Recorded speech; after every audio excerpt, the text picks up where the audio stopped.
Good morning students. आज मैं शुरू करने जा रहा हूँ वाइब्रेशंस। सो पहला टॉपिक है what is vibration, means what is the definition of vibration. Vibration क्या होता है, इसका इम्पैक्ट क्या है, किसके कारण वाइब्रेशन होता है, एंड इसका रिमेडियल मेजर्स क्या है। देखिए what is vibration. First of all, vibration is defined as when an elastic body such as spring, a beam and a shaft are displaced from the equilibrium piston by the application of external force and then released. they execute होगा ये, they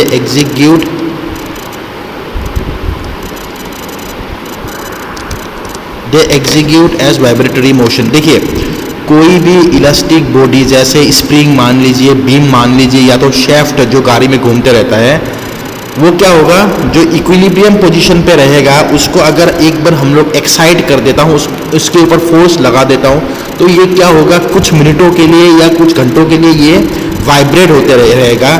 that vibration which is generated और produce due to the external force applied is known as vibrations. लेकिन ये चीज़ भी ध्यान रखना कि external force apply करने के बाद ज़रूरी नहीं है कि वो एक्सटर्नल फोर्स हम लोग हर समय वाइब्रेट जनरेशन करने के लिए अप्लाई करते रहे। उसको हम लोगों को एक्सटर्नल फोर्स को रिलीज कर देना है।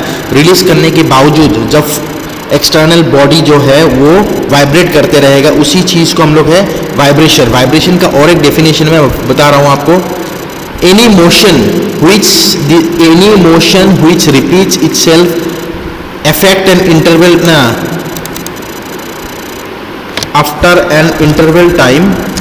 after an interval time it is called vibration or oscillation। कोई भी बॉडी जब रिपीटेडली ऑसिलेट होते रहेगा या रिपीटेडली वाइब्रेट होते रहेगा, उसी को हम लोग बोलते हैं वाइब्रेशन या ऑसिलेशन। देखिए whenever a body particles are displaced by the application of external force, the internal force in the form of elastic energy are present in the body tries to bring back the body to its original position। देखिए जैसे कोई भी एक elastic medium मान लीजिए, जैसे spring ले लिया जाए। स्प्रिंग को हम लोग जब एक्साइट करते हैं या इसको खींचते हैं, खींचने पर क्या होगा, ये खिंच जाएगी। लेकिन जब हम लोग फोर्स को रिलीज कर देते हैं तो वापस अपने पोजीशन पे ये पहुंच जाएगा, which means that spring is the one type of elastic medium। लेकिन कौन सी फोर्स इसको वापस जाने में मजबूर कर रहा है, that force और that energy is called as the strain energy। देखिए कोई भी बॉडी पे जब हम लोग स्ट्रेन प्रोड्यूस करते हैं या खींचते हैं by the help of force, तो उसमें स्ट्रेन प्रोड्यूस होते हैं। जब स्ट्रेन प्रोड्यूस होते हैं तो क्या होगा, जितने भी मटेरियल्स है उसके अंदर वो अपने पोजीशन में वापस आना चाहेगा। जिस फोर्स से वो वापस आना चाहेगा उसी फोर्स को हम लोग बोलते हैं स्ट्रेन एनर्जी।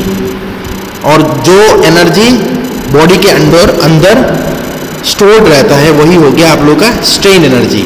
तो स्ट्रेन एनर्जी के कारण कोई भी बॉडी अपने इलास्टिक बॉडी अपने पोजीशन पे वापस आ जाते हैं। उसके बाद देखिए at equilibrium position the whole elastic energy is converted into kinetic energy and the body continues to move in the opposite direction. देखिए at equilibrium position the whole elastic energy is converted into kinetic energy and the body continues to move in the opposite direction of it। Equilibrium position में क्या होगा, the whole elastic body, कोई भी elastic body जिसमें elastic energy रहते हैं जिसका नाम है strain energy, that energy is converted into kinetic. Strain energy को क्या करता है, काइनेटिक एनर्जी में कन्वर्ट किया जाता है। And because of that the body continues to move even in the opposite direction. इसी के कारण क्या हो जाता रहता है, उसमें स्ट्रेन प्रोड्यूस होता रहता है, वो बढ़ते रहता है। इसके बाद नेक्स्ट है वाइब्रेशंस के टाइप्स, बहुत ही इंपॉर्टेंट है एग्जाम पॉइंट ऑफ व्यू के लिए। There are 3 type of vibrations, free और natural vibration, forced vibration and third one is damped vibration. देखिए फ्री वाइब्रेशन एक ऐसा टाइप ऑफ वाइब्रेशन है जिस वाइब्रेशन को प्रोड्यूस करने के लिए कोई भी एक्सटर्नल फोर्स की जरूरत नहीं पड़ता है। This is defined as when no external force acts on the body after giving it a initial displacement। लेकिन बार बार उसको इग्नाइट करने के लिए या ऑसिलेशन प्रोड्यूस करने के लिए या वाइब्रेशन प्रोड्यूस करने के लिए उसको बार बार एक्सटर्नल फोर्स की ज़रूरत नहीं पड़ता, लेकिन एक सिंगल छोटा सा डिस्प्लेसमेंट का तो ज़रूरत पड़ता ही है। तो such kind of system where such vibration produces, such vibration is called as free vibration or natural vibration, and this free vibration or natural vibration is because of no any external force applied. The frequency of free or natural vibration is called as free vibration or natural। जिस frequency से भी कोई body vibrate होते हैं उसी frequency का नाम है नेचुरल फ्रीक्वेंसी। लेकिन कब? जब हम लोग इसमें एक्सटर्नल फोर्स अप्लाई नहीं करेंगे, सिर्फ छोटा सा इनिशियल डिस्प्लेसमेंट लगेगा उसमें। फोर्स्ड वाइब्रेशन, फोर्स्ड वाइब्रेशन क्या होगा? Forced vibration is the type of vibration whenever the body vibrates under the influence of external force, the body is said to be under force। देखिए जो free vibration है और natural vibration है उसका just opposite होता है force vibration. Force vibration में क्या होगा कि हम लोग जब वाइब्रेट कराना होगा कोई भी बॉडी को, तब उसमें हम लोग फोर्सेस डाल देते हैं, एक्सटर्नल फोर्सेस डाल देते हैं, तब उसके कारण क्या होगा? एक्सटर्नल फोर्सेस के कारण ये बार बार इसमें वाइब्रेशंस प्रोड्यूस होगा। The external force is applied to the body is a periodic disturbing force. जो भी एक्सटर्नल फोर्स है वो क्या है?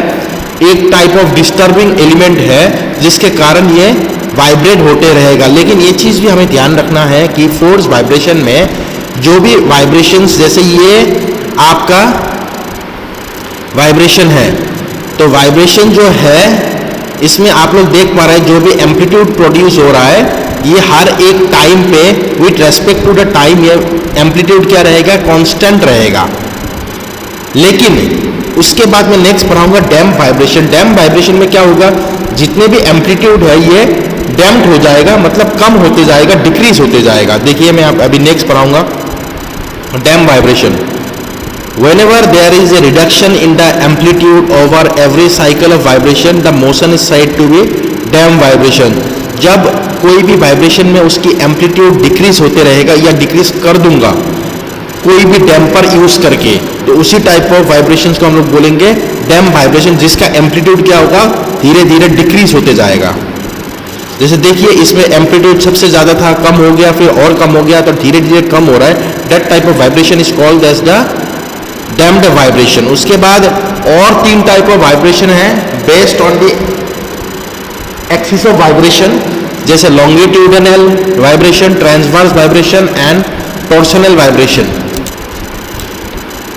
देखिए लॉन्गिट्यूडनल वाइब्रेशन एक ऐसा टाइप ऑफ वाइब्रेशन है जिसमें कोई भी शेफ्ट है या स्प्रिंग है, ये किस तरफ इसका वाइब्रेशन हो गया? अप एंड डाउन वाइब्रेशन हो गया, मतलब लॉन्गिट्यूडनल डायरेक्शन में इसका वाइब्रेशन होते रहेगा। That type of vibration is called as longitudinal vibration. Transverse vibration क्या है?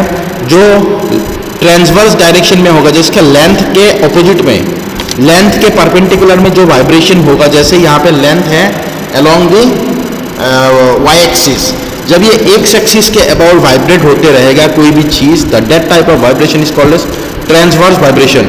टॉर्सनल वाइब्रेशन क्या है? जब कोई भी चीज घूमते रहेगा बिकॉज ऑफ द रोटेशन या torsion, the vibration produce is called as torsional vibration.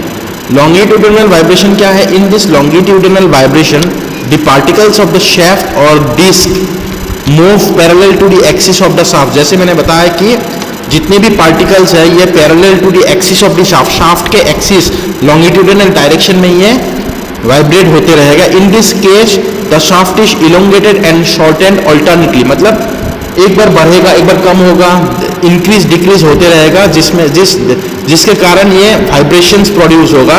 That type of vibration executes the tensile force and compressive force. Tensile जब हो गया लेंथ इंक्रीज हो जाएगा, कंप्रेसिव हो गया लेंथ डिक्रीज हो जाएगा। तो ये इंक्रीज डिक्रीज लेंथ के कारण जो भी टाइप ऑफ वाइब्रेशन प्रोड्यूस हो रहा है, that type of vibration is called as a longitudinal vibration. Transverse vibration क्या है? In this type of transverse vibration, the particles of the shaft or disc move perpendicular। जैसे मैंने अभी बता के रखा है कि y axis के perpendicular में ये क्या होगा? ये वाइब्रेट करेगा। Here the shaft is straight and bend alternatively and hence bending stresses are induced in the shaft।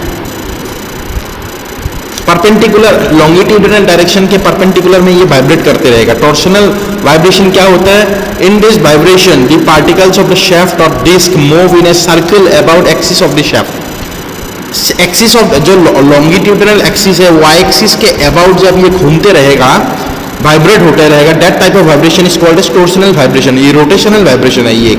Here the shaft is twisted and untwisted alternatively, एक बार क्लॉकवाइज घूमेगा, एक बार एंटी क्लॉकवाइज घूमेगा, जिसके कारण वाइब्रेशंस प्रोड्यूस हो रहा है। Such type of vibration is called as torsional vibration.